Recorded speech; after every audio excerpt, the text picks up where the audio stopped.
yourself to really go into extension. And if you were like really doing like handstand training, you could position your arms in such a way that you're, you know, going straight overhead, but we're not going to go there today. Just kind of warm up the wrist with an either all eccentric or eccentric and concentric. You should feel some tension across the front of the wrist and some heat.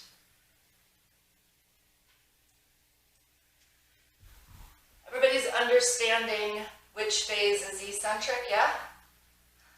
Okay, good. Just making sure. Okay. So why is this important? Because it's actually teaching, it's like a resistance stretch almost for the forearm. It's teaching you that control.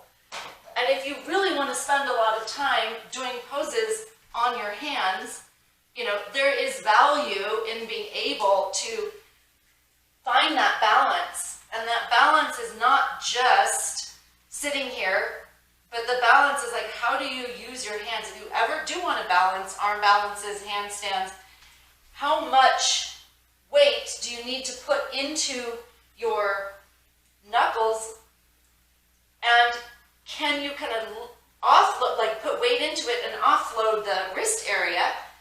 But what ends up happening is we get tired, and so we fall into the wrist, and then we fall out of the arm balance or the handstand, because we don't actually have that fine control of the wrist flexors in maximum extension.